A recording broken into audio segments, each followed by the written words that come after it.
Well, now that we've gone over the basics of how to play, how to purchase your own mech, we're going to look into the specific weapons, what they do, and what their strengths and weaknesses are. The first in this series is going to be the energy weapons category. Now, before we get started, I would like to point out that a lot of this information was gathered from two threads on the MechWarrior online forums for this video. Specifically, I used Ohmwrecker's weapons spreadsheet and used some information from a post by Teardome that specifically covered lasers and how to use them. Both of these forum posts can be found in the video description below. The main benefit to energy weapons over ballistics or even missile weaponry is that they do not use ammo. You'll never find yourself running dry on the battlefield and unable to fire.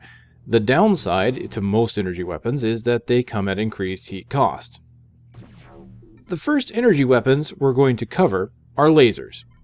These are a staple of the MechWarrior universe, and they come in two varieties: standard and pulse.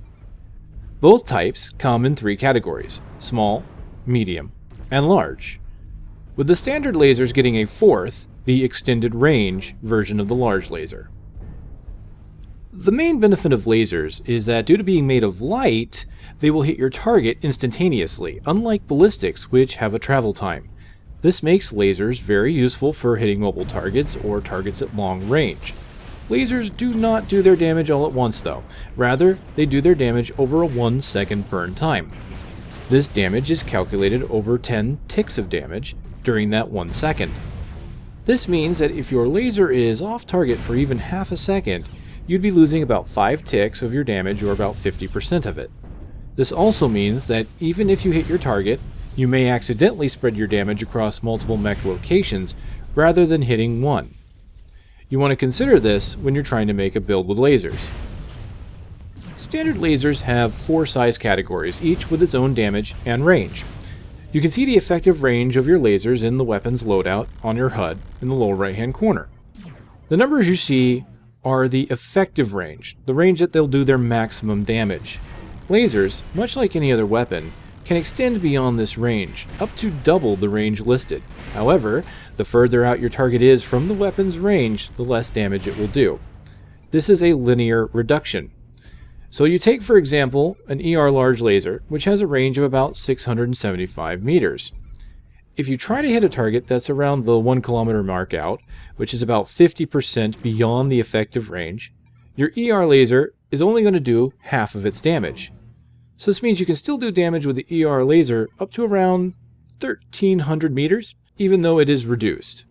Now, the only difference between the ER large and the regular large laser are the range and heat values. ER large lasers come at extended range and the cost of building up additional heat. Both weapons will do the same amount of damage.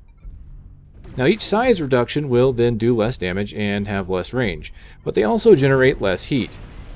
The small laser is unique in that it has a shorter burn time, around 0.75 seconds rather than a full second, and it also has a faster cycle time than the other weapons. It means that small lasers will do their full damage in a shorter span, and you can use them quickly, making them ideal for hitting fast-moving targets at close range. Pulse lasers, unlike their standard brethren, have shorter burn time, as well as doing more damage overall. This gives pulse lasers the advantage of more damage in a shorter time frame, making it easier to target specific locations of an enemy mech over a regular laser.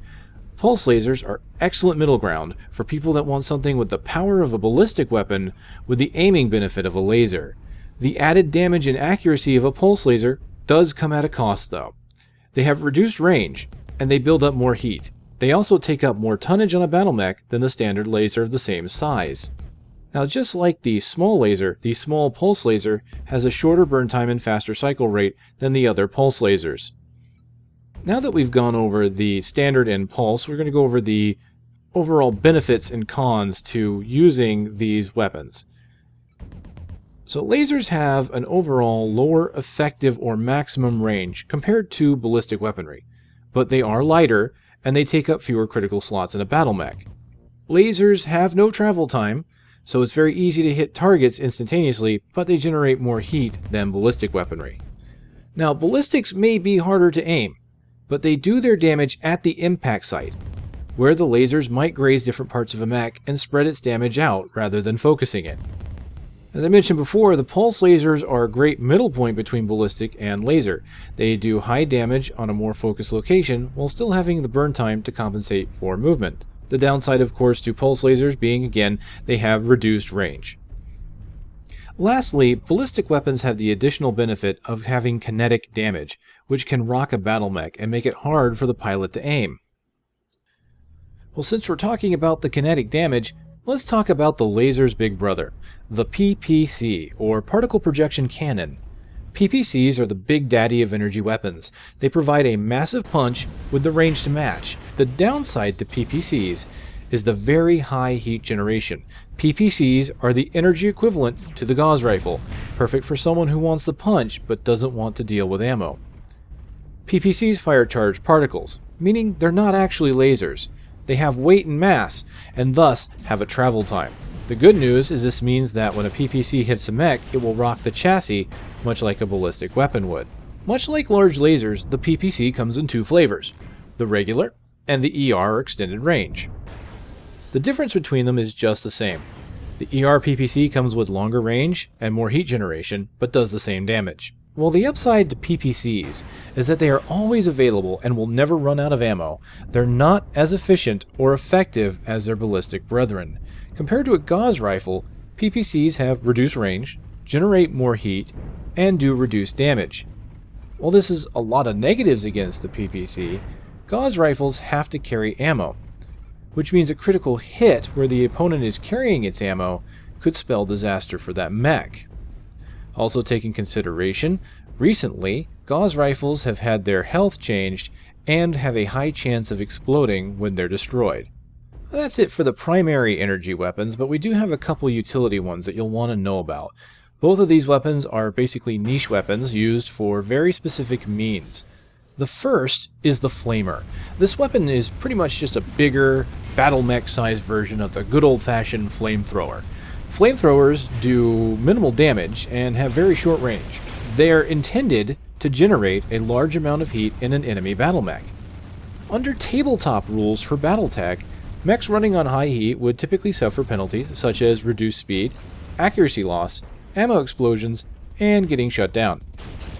Now, MechWarrior Online does not have all of these features in play, but the important ones, ammo explosion and shutdowns, are in play.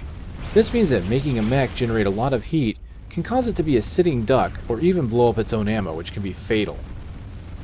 Now here's the downside. Flamers currently do not work as you would expect and possibly not as intended.